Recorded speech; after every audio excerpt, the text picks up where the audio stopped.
Tonight, Ryan is actually going to give us a little bit of a message tonight. So, everybody give him a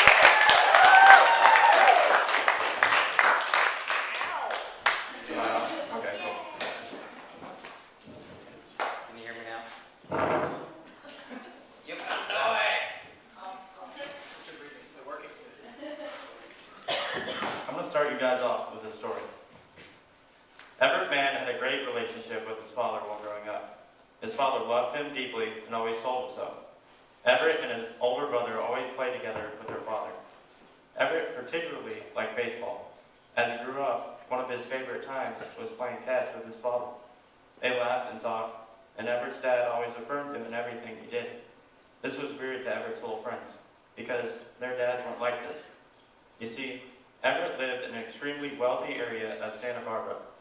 Most of Everett's friends were also wealthy, but their fathers, unfortunately, worked late into the night and traveled for weeks at a time.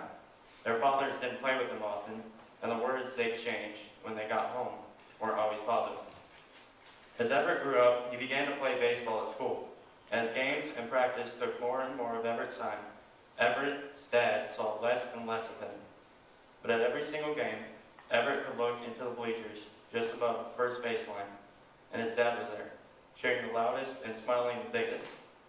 Here and there on a Saturday, Everett and his father would play catch or go to breakfast together, but those times started fading as Everett spent more and more time with his friends. At first, Everett's time with his friends were innocent, usually playing baseball or just generally goofing around. But in high school, Everett's friends went to parties on Friday and Saturday nights. Everett went, but he wouldn't drink or do anything stupid. He just liked hanging out with his friends. Everett's dad would often grab his mitt and say, "You want to play catch?" "No thanks, Dad. I gotta go to Michael's house." Something happened. The more Everett went to parties on Friday and Saturday night, the more he wanted to sleep in late on Saturday and Sunday. Sunday had always been the day he and his father spent together. Everett often slept past noon on Sundays and even went to hang out with his friends. Everett's father finally mentioned something to him. "Everett, you know I love you, and I want the best for you, but I'm worried. You're getting in at 2 and 3 a.m., and I can't have this in my house. You know I have a midnight curfew for you, for your protection." "Dad, Michael's dad lets him stay out as late as he wants." "That's not the point. That's entirely the point. You have too many rules." "Everett, I love you. I don't want you to do something that will hurt you. I can take care of myself." Everett's father paused and looked down. "Everett, what about our times on Sundays? I missed that time. Last week, I had Dodgers tickets, and you didn't even want to go to the game with me. What's wrong?" "Nothing's wrong. I just want to live my own life." "Everett, you know I'm here for you. I can help you if you're getting into trouble." "I'm not getting into trouble, Dad. Just back off, okay?" Everett was lying. He was a senior now, and he was starting to do things that his friends that he knew he shouldn't do. He got good at hiding these things from his father. He got good at hiding these things from himself. When Everett graduated from high school, he had already decided the path for his life. He decided he didn't want to do the college thing like his brother did. Everett wanted to go live with his friends on the beach. After sleeping in until 1:30 in the afternoon, the Saturday after his big graduation party, he told his dad, "Dad, I know you're not going to like it, and I don't want to lecture, but I'm not going to college." His father was silent. "I know you probably want me to be like my brother. Everett, I never wanted you to be anything." "Dad, save it. I'm taking the money in the account you set up for me. I'm going to live with Michael and the other guys. Don't try to stop me." Everett had prepared himself for a fight, for yelling and screaming, but there wasn't any. He didn't want to stay, so he grabbed his bags and left. As the door slammed, Everett didn't hear his father begin to weep. Everett got a condo on the beach a little bit north of his home, out by the city college. If you went to that school, you would know who Everett was, because every Friday and Saturday night, the biggest parties were there. Everett's bank account wasn't small either. He had the right clothes, the right cars, the right place, and the wrong friends. He partied for years. He didn't go to school, didn't get a job, just partied. One day, years later, Everett was in Macy's buying a leather jacket. He tossed the cashier's credit card and tapped his fingers impatiently, waiting for the cashier, who was taking entirely too long. Finally, the cashier spoke up. "Mr. Man, I'm sorry, but your card won't go through. That's impossible. I tried it 2 times. Do you have another one? Everett tried card after card after card and got the same response. Finally, he left the jacket with the flustered cashier and walked outside, turning on his cell phone and speed dialing his accountant. His calls wouldn't go through. So he drove across the parking lot to a payphone. Jake, what's up? I've been trying to buy a jacket and none of my cars are going through. Everett, I've been trying to reach you, but your cell service is off. What's up with that? What do I pay you for? That's the point, Everett. You haven't paid me in 3 months.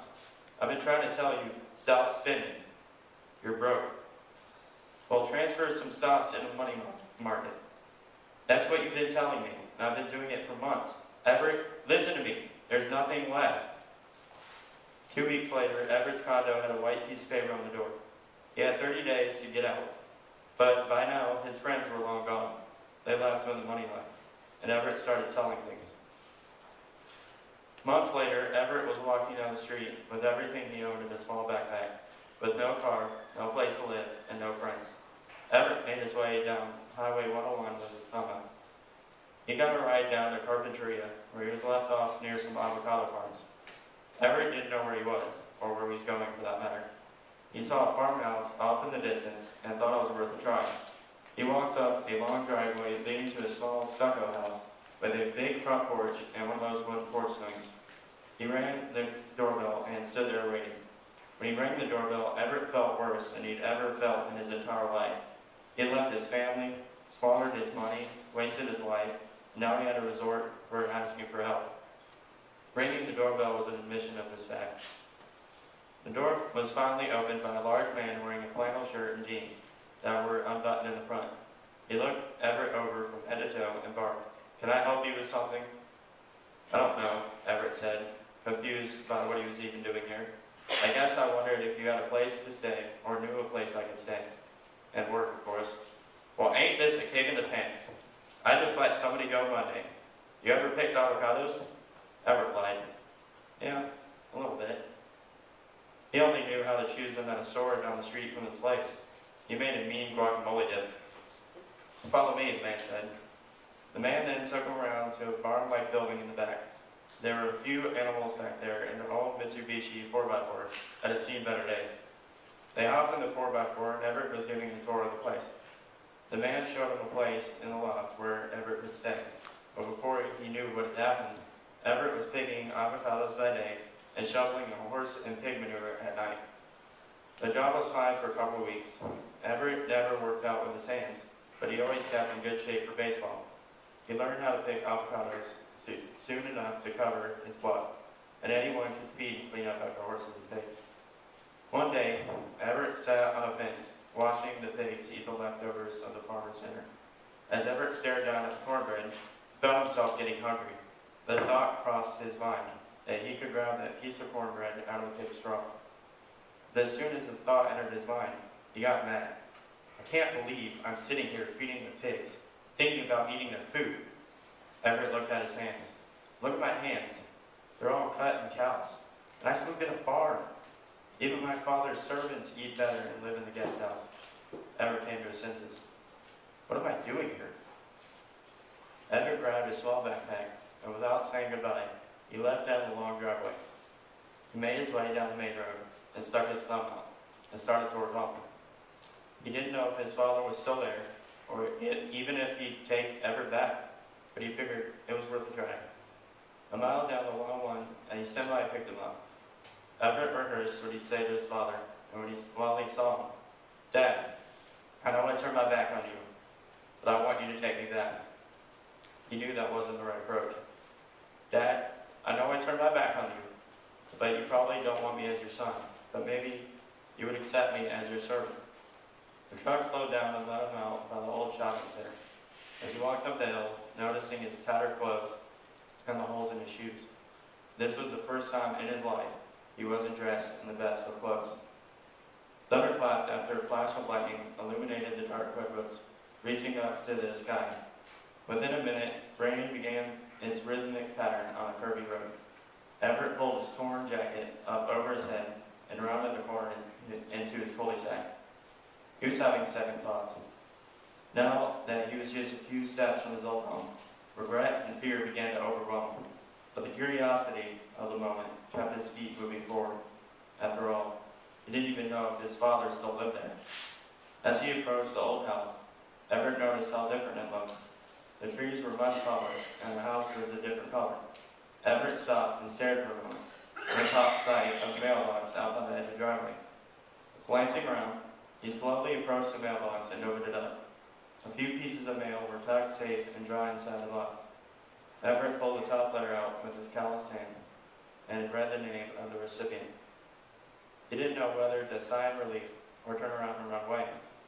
Years of seeking fulfillment on his own had led him nowhere. His father had been right, and Everett had been wrong. And there he was, back at his father's doorstep, broke, dirty, shameful, a failure. The name on the envelope was his father's. There was no avoiding it. This was his father's house, but as Everett slipped the letter back in the mailbox, he knew he didn't have the courage to knock on the door and face ultimate humiliation.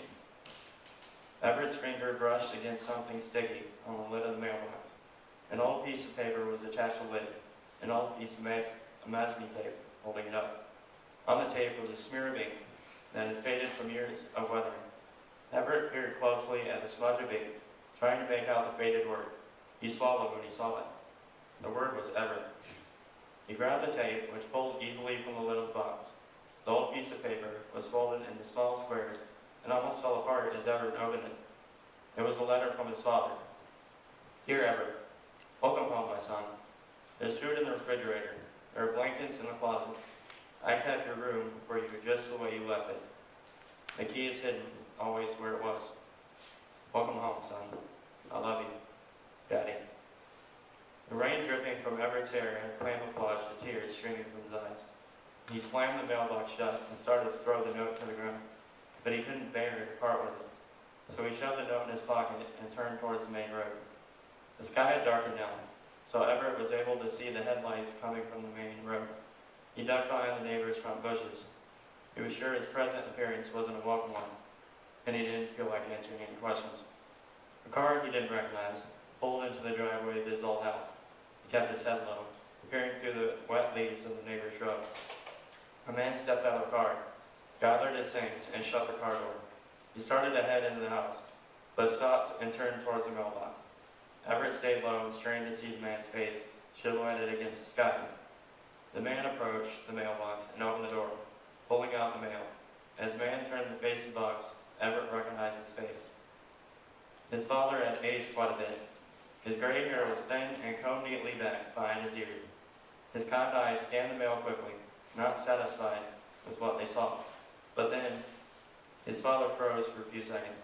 That seemed like an eternity to Everett. His father rubbed his thumb against the empty spot on the mailbox lid, finally shutting the lid and scanning the street for a sign of movement. His eyebrows were raised and eyes full of hope. He tucked his mail with his other papers and moved quickly towards the front door. Everett stayed low, his legs cramping from squatting too long. His feet were in topsoil and there was no place to sit. As his father disappeared in the house, Everett started to get up from his cramped position. As he took a few steps out in the open, the house lights came on and the big driveway light shone down the street. Everett didn't move as he saw his dad go to the front door and peer outside. Everett was in plain view. He didn't move. He figured his father wouldn't recognize him, but as he stared into it, his father stared intently through the window, across the street and through the rain. Everett stared into the eyes of the old man behind the large pane of glass. The kind eyes saw beyond the dirt and wear on Everett's face and lit up with excitement. Before he could move, his father ran to the front door, flung it open, and ran through the rain towards him. Everett didn't know what to do. He stood there for a second, remembering the speech he had rehearsed, but it was more than he could bear. His father ran far beyond the ability of the man that age. His arms were outstretched and eyes flooded with tears. As his father caught him, Everett fell into his arms. Tears burst from his eyes, and he couldn't hold back the sobs of anguish. Everett was cradled in his father's arms, enjoying a feeling he hadn't felt in years. A hug from his daddy. His father bellowed, "Everett, my son, you've come home. Welcome home, my son." Everett tried to get out the words he rehearsed, but his father wouldn't have any of it. He grabbed Everett's head and buried it in his chest, and held him tighter than Everett had ever been held before. I don't care where you've been. I don't care what you've done. I'm just glad you're home. Welcome home, my son. Now, that story might sound kind of familiar to you guys. Maybe you've heard it somewhere. Maybe a certain book. But this video might explain the topic of the message tonight, so check this out.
Now, that story that I read, and as you see the video, the topic of the message tonight is the prodigal son.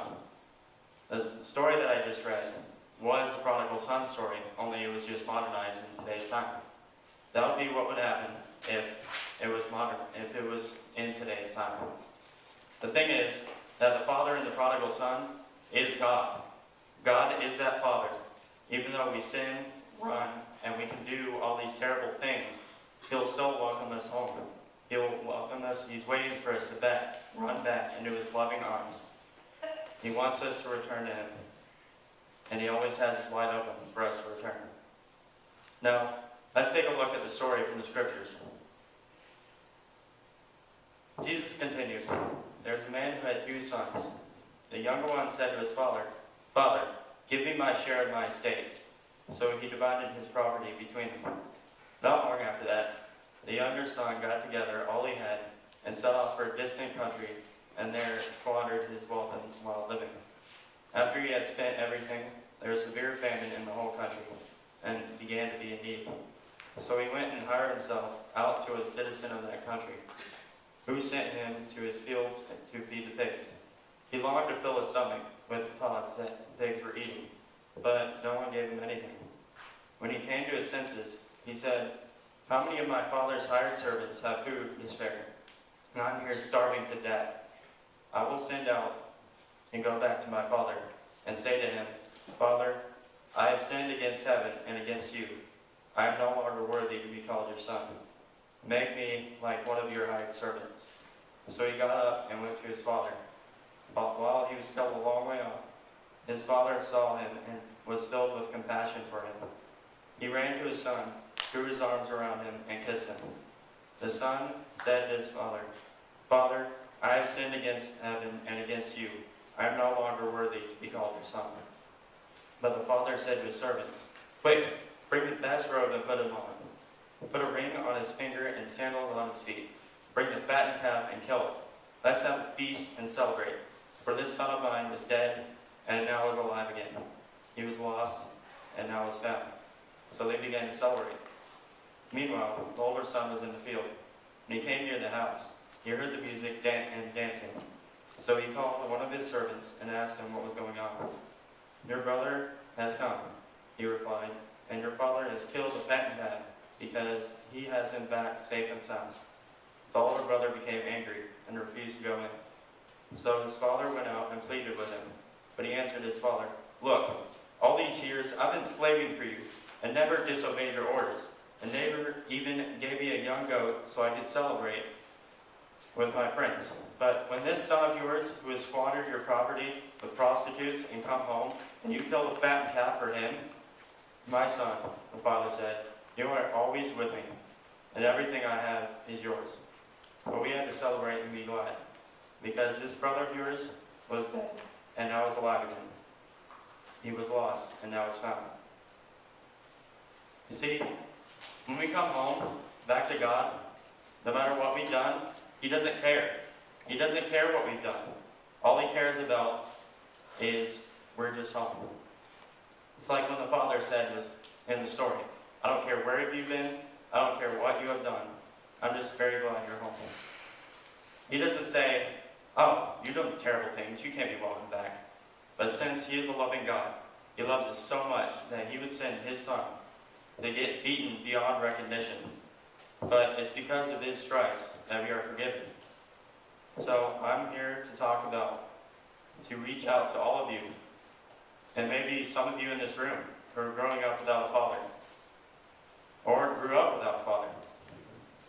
You may be feeling hurt and alone and a little bit angry. Just know you don't have to feel alone. You don't have to be angry all the time, because you really aren't alone. You're never truly alone. God is right there with you at all times. He is the one Father whose love will never fail. He will never leave you. God won't ever leave you alone or scared or hurt. So, to those who feel fatherless, you have a heavenly Father. So, in reality, no one is fatherless.